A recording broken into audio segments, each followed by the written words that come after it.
Conformément à notre règlement intérieur, donc nous avons reçu de la part du groupe La Gauche Debout donc un certain nombre de questions sur lesquelles il va être apporté des éléments de réponse. Donc la première question, je la lis ou vous voulez la lire? Je l'ai. Hein, la place Jean Moulin, donc au cœur du quartier prioritaire du Maupas, 5 ans déjà que les habitants travaillent sur ce projet de réhabilitation et de réaménagement. Y a-t-il un projet avec un calendrier? Si oui, de quelle manière seront associés les habitants du quartier? Je donne la réponse à M. Sébastien. Oui, la place Jean Moulin est un sujet récurrent qui a fait l'objet d'une nouvelle question au dernier conseil de quartier sud-est qui s'est tenu il y a quelques semaines.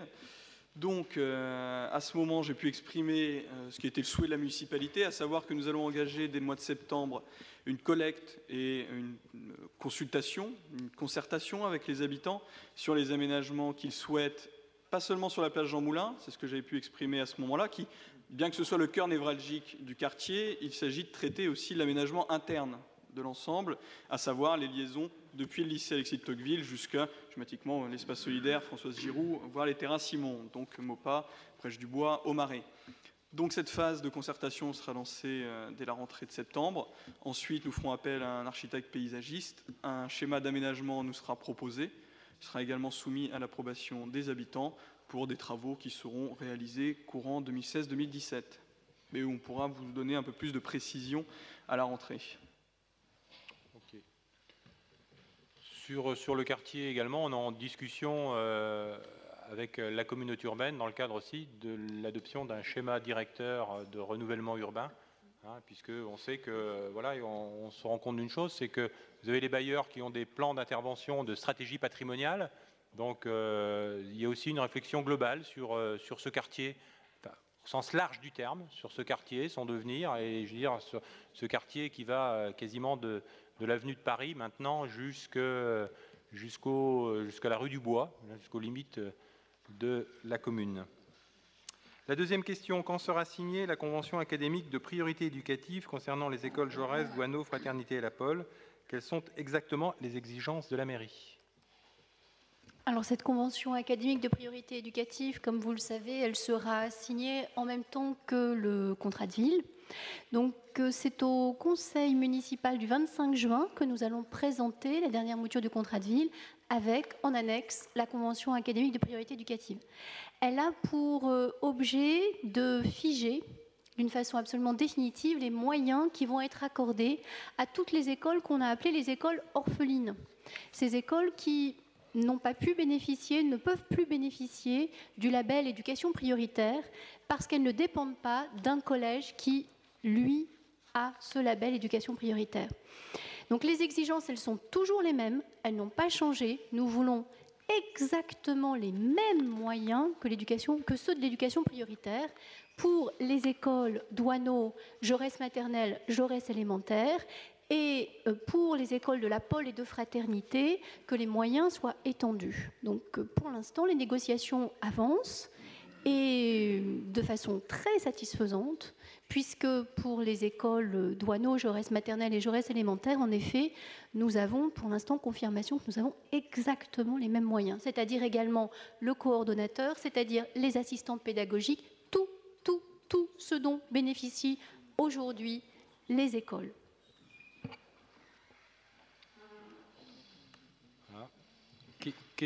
La question suivante, donc... pardon, excusez-moi, Christelle.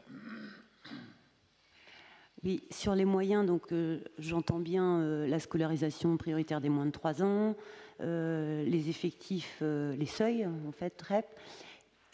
Il manquait, en fait, sur les points que vous aviez notés, au courrier qui a été envoyé dans les écoles, à mon sens, les temps de concertation. Donc, ils ont été ajoutés? Oui. Les temps de concertation font partie des moyens qui sont alloués par l'Éducation nationale. On parle ici de Doisneau, Jaurès élémentaire, Jaurès maternelle. On a absolument tout ce dont les écoles bénéficiaient cette année. Le maître plus, les maîtres G, les temps de concertation, les assistants pédagogiques qui intervenaient, vraiment tout pour l'instant. Alors on va voir si En effet, on l'a écrit sur le papier, c'est ce pourquoi nous négocions actuellement. Je pense qu'il faut que ce soit écrit parce que, par exemple, sur les temps de formation, sur les liaisons école-collège, on sait déjà que, par exemple, l'école fraternité qui travaille avec plusieurs collèges perd des temps de formation sur ce point-là. Il y avait 2 journées de formation avec un autre établissement, on passe à une demi-journée. Donc il va falloir être très très vigilant. Ah oui, mais Fraternité et la Pôle sont dans une situation différente. Et la négociation est beaucoup plus difficile. Là, je vous parle d'abord de Douaneau, Jaurès maternelle, Jaurès élémentaire. On fige les moyens qui étaient ceux d'éducation prioritaire, exactement les mêmes. Ça n'était pas garanti par avance et c'était pas facile à obtenir. Pour ce qui concerne Fraternité et la Pôle, ce sont de nouveaux moyens que nous demandons. Et là, pour le coup, on n'aura pas exactement ce dont bénéficieront Douaneau, Fraternité et Douaneau, Jaurès élémentaire et Jaurès maternelle. Enfin, bientôt, on va dire Jaurès seulement, puisque la fusion des 2 écoles a été actée par un conseil d'école extraordinaire. Donc là, on a encore du travail pour la Pôle et Fraternité. Bon, et c'est difficile, c'est plus difficile, puisqu'en effet, ces écoles ne bénéficiaient pas auparavant du label éducation prioritaire. Et si je peux me permettre encore, concernant Robert Douaneau, pour l'année prochaine, le psychologue va rester sur l'école, c'est acté, mais sa zone d'intervention s'étend. Et je pense qu'il y a d'autres choses à venir. Okay. Merci. La question suivante, des fonds européens sont envisagés au niveau de la communauté urbaine dans le cadre de l'ITI, investissement territorial intégré, vis-à-vis de la gestion de certaines friches notamment. Donc, une étude du coût réel qui serait occasionnée pour une réhabilitation de la résidence Jean Levallois est-il envisageable dans cette perspective? Nous le mettons naturellement en parallèle avec la fiche projet traitant de la démolition du bâtiment de l'école des Beaux-Arts dans le cadre de la gestion du patrimoine de la ville. Monsieur Fagnan. Donc l'investissement territorial intégré de la CUC répond à un certain nombre de critères objectifs sur le volet urbain du FEDER, à savoir la promotion de la mobilité durable, des services numériques, mais également des zones urbaines en mutation. Donc sur le cas précis de la résidence Jean Levallois, ça concerne un bâtiment seul et qui ne se situe pas dans un espace urbain en mutation complète. Donc il n'est pas intégré dans cet investissement territorial. Et concernant l'école des Beaux-Arts, celle-ci est en vente dans le cadre de notre plan de gestion du patrimoine municipal. Pour autant, ce cas-là est en suspens, puisque Michel Louiset l'a évoqué tout à l'heure dans le cadre de la délibération portant sur le projet du pôle multimodal. Bien évidemment, la situation de l'école des Beaux-Arts et de l'emprise fait que ce secteur-ci est intégré à l'étude qui est actuellement menée par la SNCF. Monsieur Gemtel. Ouais, je vais préciser un peu le sens de la question, même si la réponse est claire. Dans la fiche projet des documents de CUC, c'est précisé que qu'1 500 000 € sont prévus pour la démolition du bâtiment des Beaux-Arts et que dans le cadre de la gestion patrimoniale, une réflexion est lancée pour voir ce qui sera fait à la place. Ça donne une idée du coût de démolition de ce bâtiment. La résidence Jean Levallois n'est pas formellement une friche parce qu'il y a toujours la crèche, mais c'est quand même un bâtiment sur lequel nous avons eu de nombreux débats pour savoir quel serait le coût d'une réhabilitation pour en faire soit un centre de santé, soit une résidence, soit un foyer résidence, soit toute autre chose d'ailleurs. Donc la question partait de l'idée que, d'une manière ou d'une autre, il faudrait bien qu'on ait des éléments plus objectifs pour pouvoir valider ou pas l'avenir de cette résidence. Alors, les fonds qui sont prévus dans le cas de figure de l'ITI ont bien à voir avec des friches et c'est bien à voir avec le volet urbain. Est-ce que... On dit que ce n'est pas un endroit qui est en renouvellement. Ben, si, quand même, c'est pas loin de la ZAC des Bassins. C'est quand même une aire géographique qui est en complet renouvellement, quand même.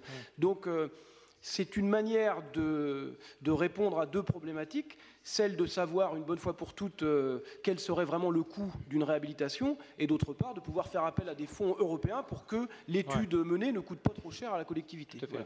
Oui, mais un élément de réponse par rapport au programme européen lui-même. Bon, dans le cadre du contrat de projet, oui, non, pas dans le cadre du contrat de projet, dans le cadre du FEDER, pardon, il y a 24 millions d'euros qui, me semble-t-il, sont prévus ou sont fléchés pour les agglomérations dans le cadre de projets qui soient des projets globaux, parce que l'Europe ne veut pas financer du coup par coup, ils veulent financer des éléments de programme dans le cadre d'une stratégie globale. C'est pour ça qu'il a été demandé donc, aux différentes collectivités qui répondaient à cet appel à projet de l'Europe de le formaliser sous la forme d'un projet qui s'appelle investissement territorialisé intégré. Ça ne veut pas dire, alors la ville de Cherbourg, dans le cadre de ce projet global, a mis un certain nombre d'éléments qui étaient éligibles, parce qu'en plus, la complexité, c'est qu'il faut présenter un projet global, et qu'à l'intérieur de ça, il y a des actions, et certaines sont éligibles, d'autres ne le sont pas. On a présenté des fiches actions qui permettent de démontrer tout simplement à l'Europe que sur les 24 millions répartis sur les 6 agglomérations, régions qui peuvent y prétendre, on a de quoi, entre guillemets, alimenter, et on a de quoi alimenter la dépense. Voilà, donc voilà où on en est. Alors à l'heure actuelle, on n'a pas le retour précis du montant qui sera affecté à l'agglomération. Et après, il y aura les arbitrages sur les opérations que l'on retiendra, parce qu'on voit bien, 1 500 000, si on a, je dis n'importe quoi, si on a 4 millions en faisant la calculette, c'est peut-être beaucoup par rapport à d'autres projets, donc il faudra qu'on les priorise. Mais ça, on le saura dans un deuxième temps, sachant que sur l'école des Beaux-Arts, oui, il y a un enjeu. Hein, je ne vais pas faire du sensationnel en disant qu'on pourrait imaginer que la gare soit un jour là-bas, mais c'est un espace qui peut être valorisé dans le cadre justement d'un réaménagement du pôle multimodal sur sa globalité, parce qu'on s'aperçoit et l'étude BHNS l'a parfaitement démontré, que c'est à l'heure actuelle des espaces, je parle de l'avenue Jean-François Millet notamment, qui sont exclusivement consacrés aux véhicules automobiles. Voilà. Je ne sais pas si cette réponse vous satisfait, mais j'ai bien compris, parce que vous posez la question à chaque conseil municipal par rapport à Jean-le-Valois, donc je comprends que c'est votre préoccupation, mais sachez que c'est aussi la nôtre. Est-ce que l'aide, c'est la question suivante, il y en a encore 3, est-ce que l'aide pour la faisabilité de la régie de quartier au MOPA sera octroyée? Alors c'est Frédéric Bastian.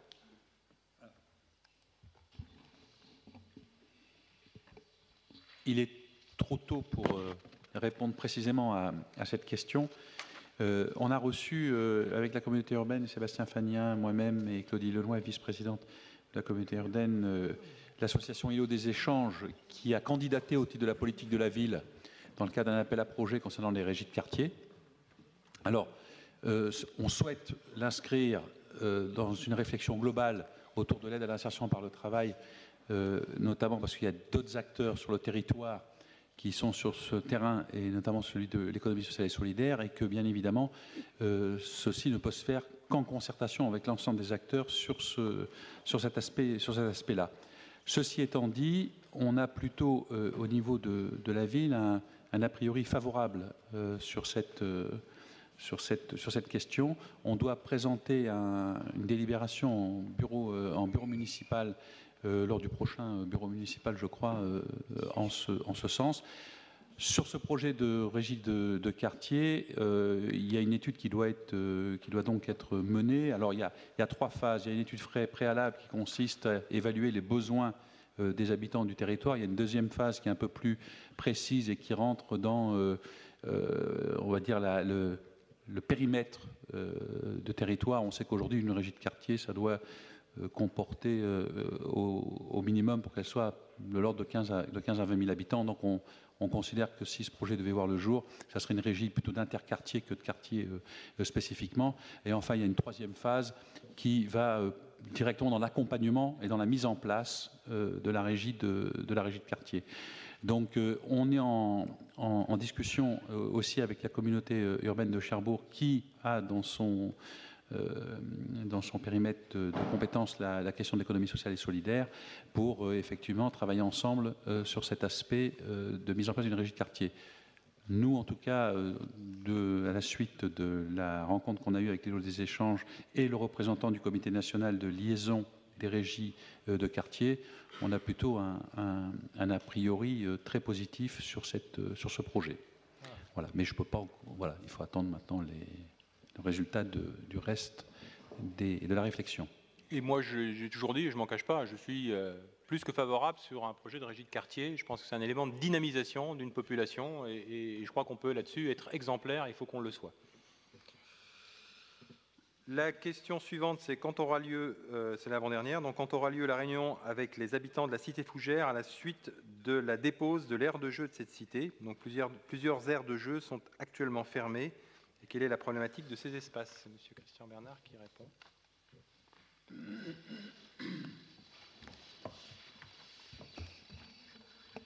Alors, effectivement, concernant les aires de jeu qui sont positionnées sur toute la ville, il y en a donc dans le domaine public et aussi à l'intérieur de nos écoles.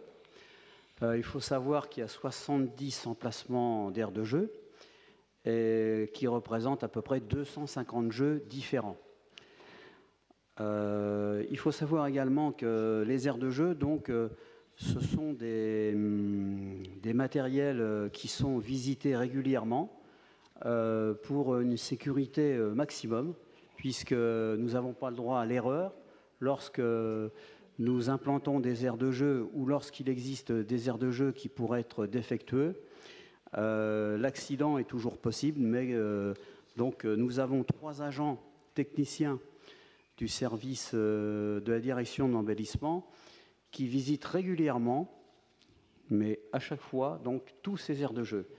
Alors, donc il est prévu actuellement un audit en partenariat avec des étudiants de l'IUT pour savoir, pour connaître l'utilisation, la fréquence d'utilisation de ces aires de jeu, puisque nous avons constaté déjà qu'il y a des aires de jeu qui ne sont pas vraiment bien utilisées, très peu utilisées. Donc nous avons continué depuis quelques années, en tout cas depuis le début de mon mandat, à implanter quelques aires de jeu en concertation avec les conseils de quartier et à la demande de certains conseils de quartier, donc des aires de jeu conséquents, modernes et bien équipées.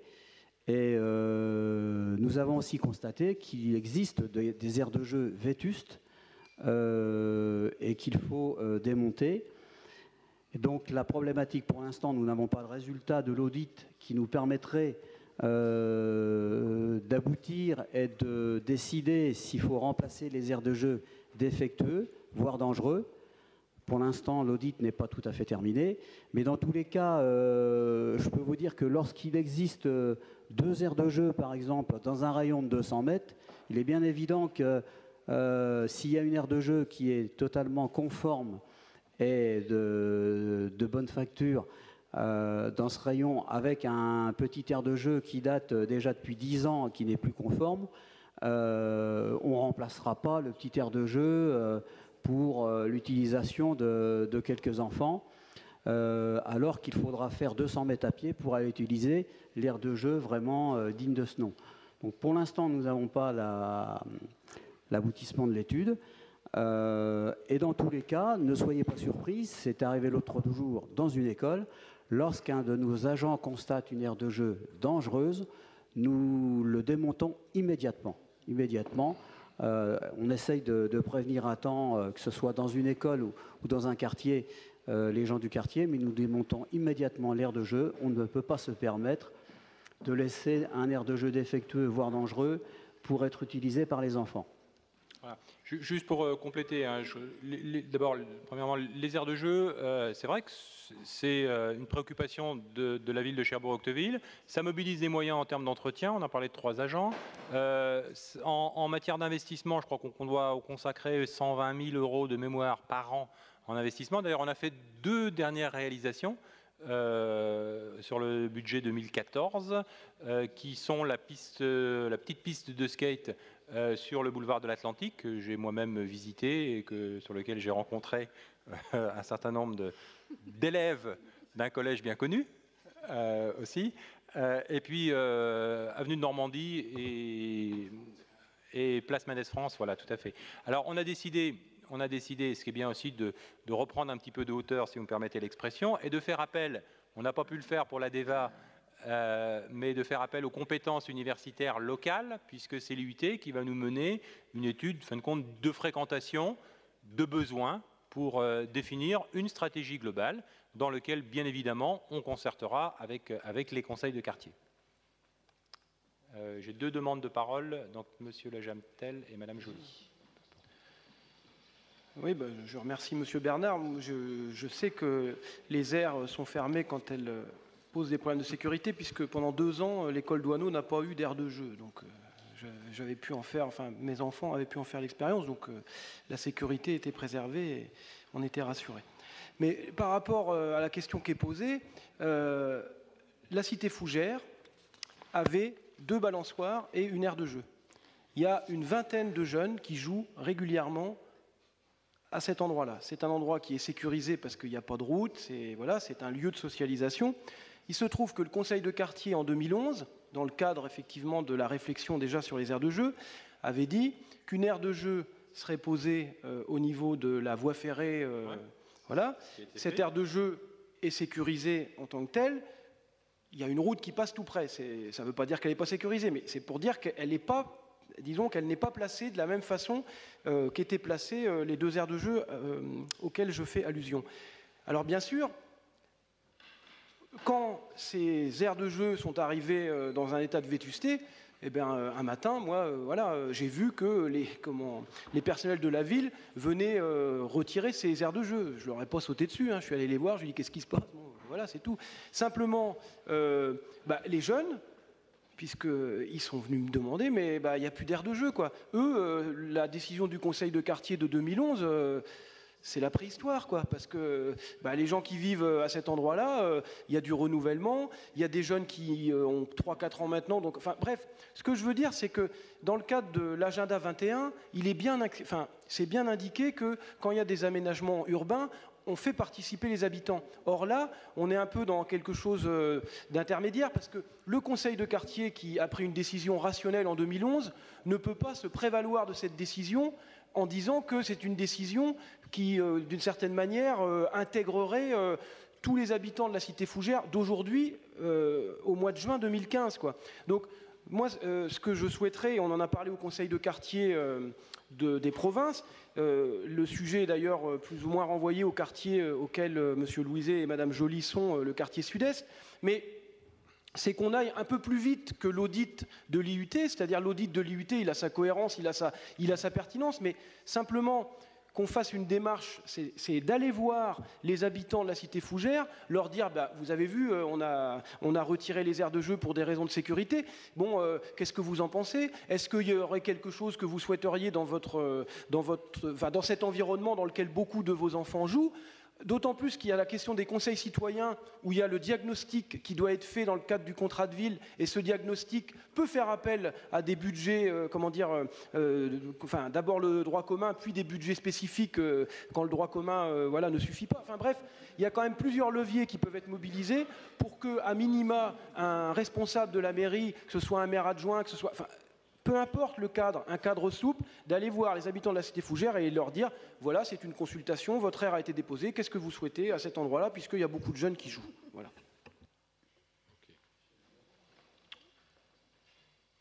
Ok, je peux... Oui, on ne va pas faire de débat. Non, mais c'est vrai que ça peut paraître brutal. C'est arrivé dans une école, je l'ai dit il y a quelques semaines, ça peut paraître brutal d'un seul coup de voir 2 agents d'entretien de la ville venir démonter l'aire de jeu. Mais bon, voilà, on ne prend pas de risque. Maintenant, je comprends très bien, effectivement, la réaction des habitants. Tiens, mais il est où l'aire de jeu? Il est parti. Sauf que je disais quand même qu'il en existe un à 200 mètres à côté. Alors maintenant, rien n'est figé. Il est possible toujours d'en discuter avec le conseil de quartier existant, voire d'évoluer l'aire de jeu qui est en très bon état pour l'améliorer, c'est-à-dire ajouter quelques petits jeux supplémentaires qui existaient sur l'aire de jeu qui était complètement vétuste. puisqu'on ne va pas remettre dans un espace de 200 mètres 2 aires de jeu, alors qu'un seul pourrait peut-être suffire. Donc ça reste à débat, hein, tout simplement.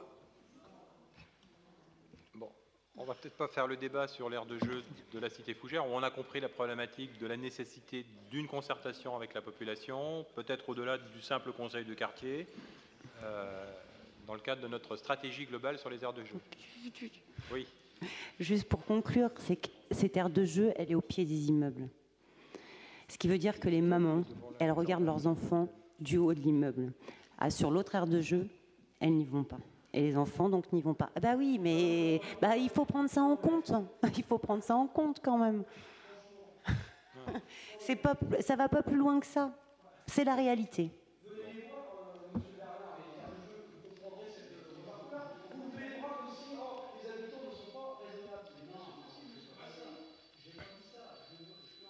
Non, on va pas faire le débat. Non, ok.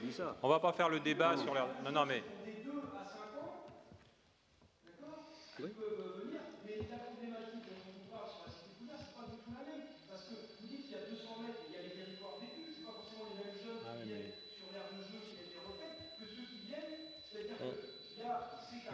Voilà. Voilà. Bon. Vous avez une problématique très concrète. Il suffirait qu'il y ait un maire adjoint, une maire adjointe, peu importe qui disent, eh bien oui, nous irons voir les habitants de la cité fougère simplement pour leur demander ce qu'ils souhaitent. Moi, c'est quand même pas compliqué de faire ça. Ça ne nous engage pas forcément à faire quelque chose. Mais je trouve que c'est pas respectueux par rapport à ces habitants-là de dire, eh bien oui, il y a des choses qui sont brutales. Non, mais ça, c'est des réponses qui sont administratives. C'est pas, nous, ce qu'on veut, c'est une réponse politique. Eh bien, non, mais je veux dire, cette stratégie qu'on définit en lien avec les UT, elle est bien politique. C'est bien, au lieu de faire du coup par coup, et c'est d'avoir une vision globale des aires de jeu, de leur fréquentation, et justement de prendre attache auprès de ceux qui la fréquentent. Pardon ? Les étudiants vont venir à la cité fougère ? Non, je ne sais pas s'ils vont venir à la cité fougère plus particulièrement, mais ils vont enquêter. Voilà, alors sur le bon, on va régler ce problème sur le point particulier de la cité fougère, c'est un point particulier. Mais c'est ce que je peux vous dire. D'accord. Ok. Bon, ben, on soufflera les bougies ensemble. Dernière question, c'est Anne Napic qui va apporter les réponses. La municipalité peut-elle apporter son soutien financier à l'association France-Palestine Nord-Cotentin qui a lancé une souscription pour aider à la construction d'un centre de formation professionnelle dans le camp d'Aïda en Palestine ? Alors, nous avons reçu effectivement l'association AFPS Nord-Cotentin sur ce sujet. Néanmoins, nous soutenons déjà financièrement l'association par le biais d'un appel à projet auquel ils avaient répondu en septembre dernier. Comme vous le savez, désormais, dans les relations internationales, nous fonctionnons par appel à projet 2 fois par an, un qui est à rendre au 15 février et un autre qui sera à rendre au 15 septembre.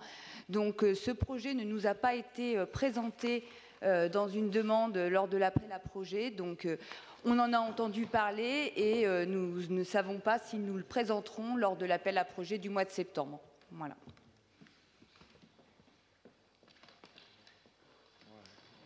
Ok.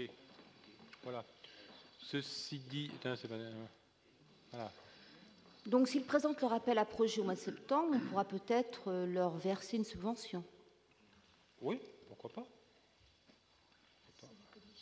C'est la commission qui décide. Hein. Non, ce n'est pas seulement la commission qui décide. Il y a effectivement, en fonction du projet et du budget qu'il reste, parce qu'évidemment, lorsqu'on présente au deuxième appel à projet, il y a moins de budget. Et comme je vous l'ai déjà expliqué en CCRI, il est vrai que le budget de subvention s'élève à un peu moins de 50 000 € pour tous les projets de toutes les associations de solidarité internationale. La solidarité internationale, enfin les relations internationales se décomposent en 3 volets. Il y a les villes que nous appelons jumelles, c'est-à-dire celles qui ont un profil européen, qui correspondent au profil de la ville de Cherbourg-Octeville et sur lesquels nous travaillons sur des sujets en concertation, sur des grands événements, sur des événements historiques, mais aussi sur le rayonnement et l'attractivité. Le deuxième sujet, c'est les coopérations décentralisées qui sont de la solidarité nord-sud et nord-nord, avec la Macédoine notamment, avec des projets qui sont directement de collectivité à collectivité territoriale. Et le troisième volet qui est la solidarité internationale et la citoyenneté internationale.